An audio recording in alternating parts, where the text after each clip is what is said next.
Hello friends, आज मैं mutual fund portfolio के वन डे चेंज रिटर्न्स को देखेंगे। साथ ही साथ मार्केट एलोकेशन जिसमें large cap, mid cap and small cap के अंतर्गत कितने कितने परसेंट में एलोकेशन किए गए हैं। साथ ही साथ फॉरेन इन्वेस्टमेंट के अंतर्गत कितने अमाउंट यहाँ पर डिस्ट्रीब्यूट किए गए हैं और अलग अलग फंड्स के अंतर्गत जिसमें गोल्ड एवं सिल्वर एवं रियल एस्टेट्स के अंतर्गत कितने कितने परसेंट यहाँ पर अमाउंट को डिस्ट्रीब्यूट किए गए हैं, वो सारे इस वीडियो के अंतर्गत कवर करेंगे। इसलिए वीडियो के लास्ट तक बने रहे। वीडियो अगर आपको पसंद आता है तो वीडियो को लाइक एवं चैनल को सब्सक्राइब करना ना भूलें। यहाँ पर देखेंगे कि टोटल जो होल्डिंग्स है अमाउंट्स का, वो यहाँ पर आप देख सकते हैं, जिसके अंदर टोटल जो फंड्स यहाँ पर लिए गए हैं वो 8 के नंबर्स में यहाँ पर लिए गए हैं। यहाँ पर अगर बात करें वन डे चेंज रिटर्न्स का, तो यह जो आपको रिटर्न शो किए जा रहे हैं वन डे चेंज रिटर्न्स, यह 29 दिसंबर 2025 के मार्केट्स के आए हुए रिटर्न्स के आधार पर आपको यहाँ पर जो रिटर्न्स है वो यहाँ पर दिखाए जा रहे हैं। टोटल रिटर्न्स की अगर बात करें तो यहाँ पर आप देख सकते हैं इन्वेस्टेड अमाउंट यहाँ पर टोटल आप देख सकते हैं। इसके अलावा यहाँ पर हम बात करें अगर XIRR का,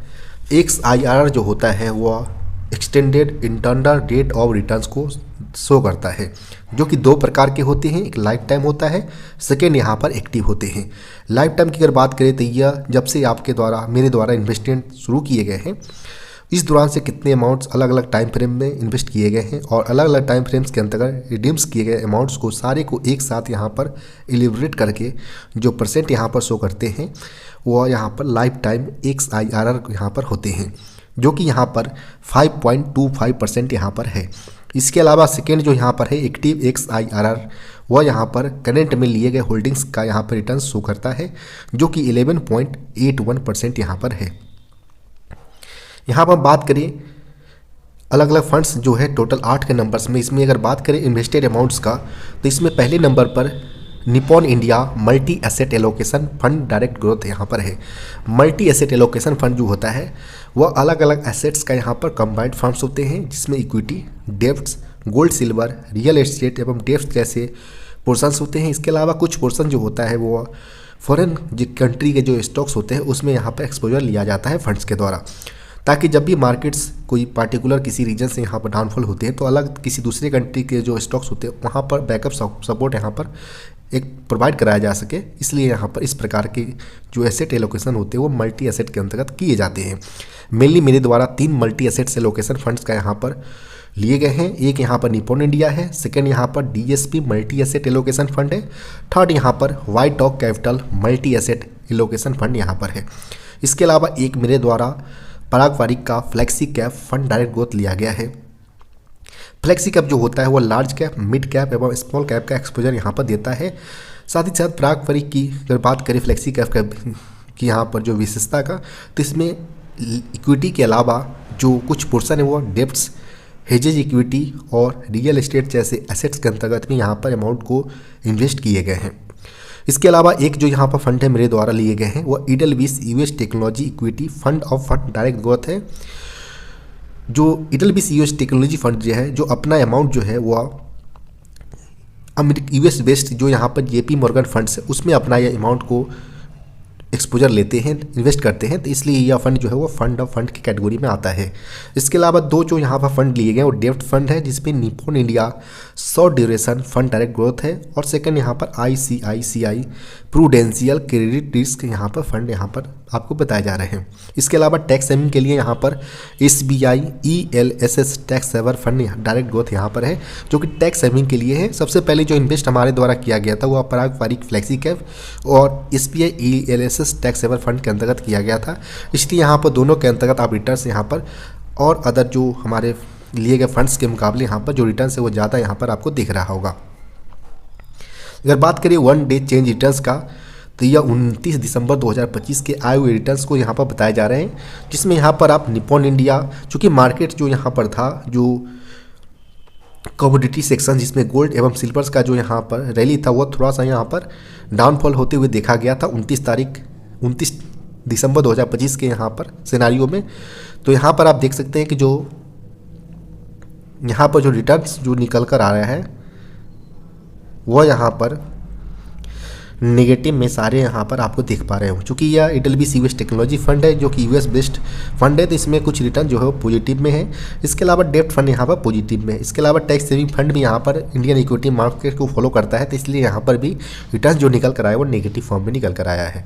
वहीं अगर बात करें XIRR का, extended internal rate of returns का, अलग अलग फंड्स का, तो इसमें केवल इडलबीस को छोड़कर, यूएस टेक्नोलॉजी फंड को छोड़कर सारे के अंतर्गत आप देख सकते हैं पॉजिटिव फॉर्म में यहाँ पर XIRR यहाँ पर दिख रहा होगा।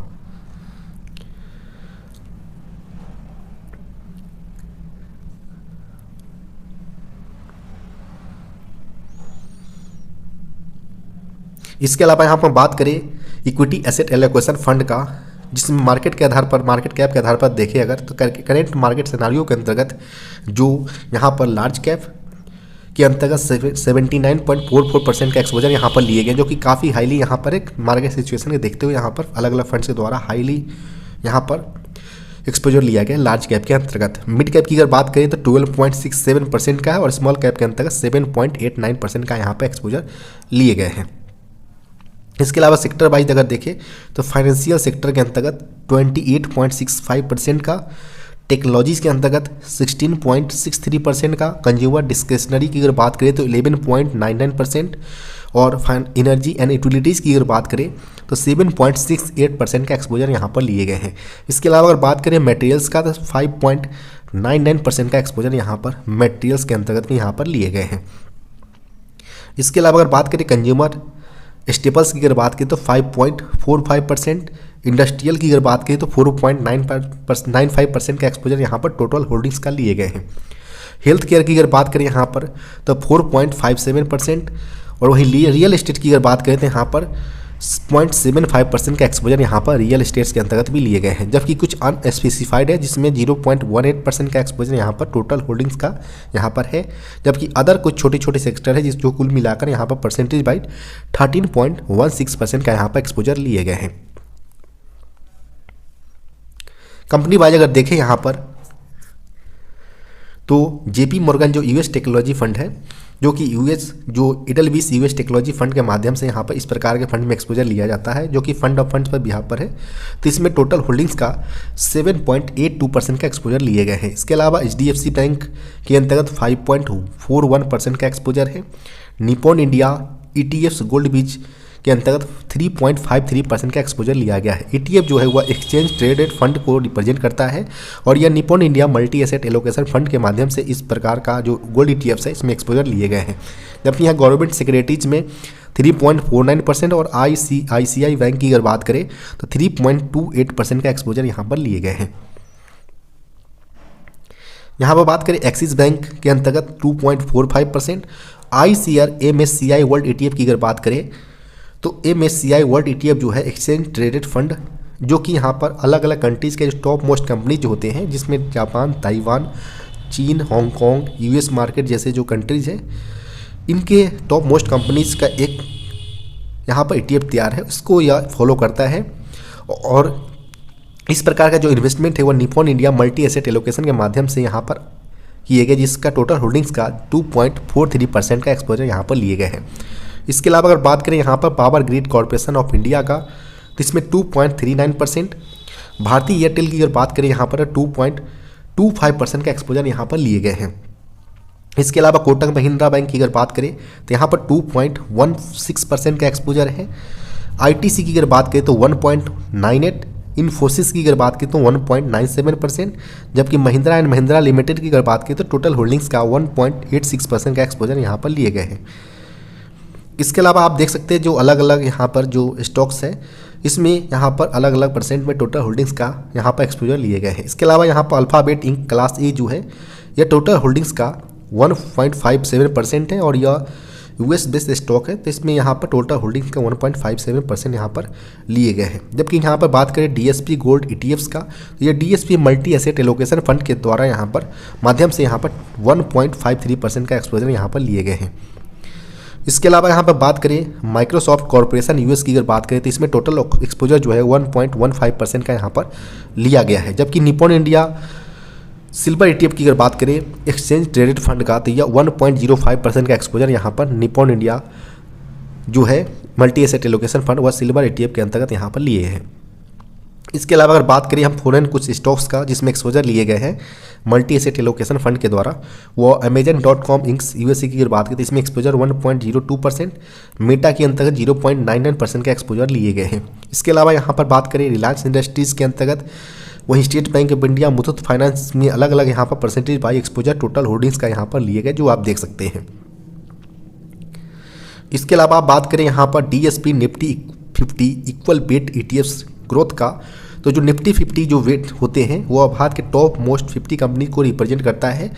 और यह जो यहाँ पर ETF जो लाया गया एक्सचेंज ट्रेडेड फंड, जो कि यहाँ पर निफ्टी 50 इक्वल वेट को यहाँ पर ट्रैक करता है, और यह जो फंड यहाँ पर जो इन्वेस्ट किए गए अमाउंट है वह यहाँ पर Nippon DSP multi asset allocation fund के द्वारा यहाँ पर लिए गए हैं। एम्बेसी ऑफिस पार्क रेट की अगर बात करें जो कि रियल एस्टेट्स इन्वेस्टमेंट को यहाँ पर रिप्रेजेंट करता है, तो यहाँ पर 0.71% टोटल होल्डिंग्स का यहाँ पर है। इसी प्रकार यहाँ पर आप अलग अलग यहाँ पर बॉन्ड्स वगैरह जो होते हैं उसका यहाँ पर परसेंटेज बाई टोटल होल्डिंग्स का देख सकते हैं। एक यहाँ पर DSP सिल्वर ETFs है, जो कि DSP मल्टी एसेट एलोकेशन के माध्यम से यहाँ पर सिल्वर ETFs के अंतर्गत एक्सपोजर लिए गए हैं, जो कि टोटल होल्डिंग्स का 0.48% का एक्सपोजर यहाँ पर है। इसी प्रकार आप अलग अलग यहाँ पर देख सकते हैं। लास्ट में अगर बात करें यहाँ पर अदर कंपनीज जो काफ़ी छोटी छोटी कंपनीज है, इसमें कुल मिलाकर जो एक्सपोजर जो है टोटल होल्डिंग्स का वह 30.53% का यहाँ पर लिए गए हैं।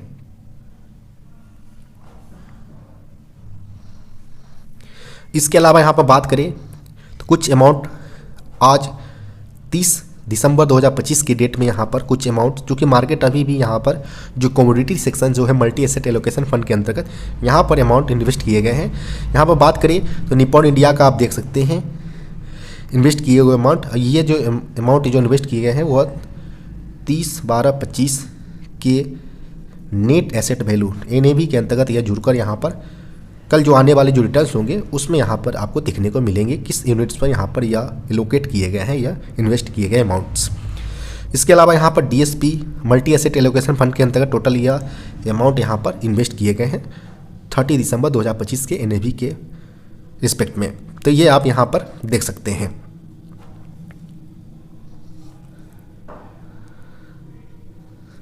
आपको वीडियो पसंद आता है तो वीडियो को लाइक एवं चैनल को सब्सक्राइब करना न भूलें।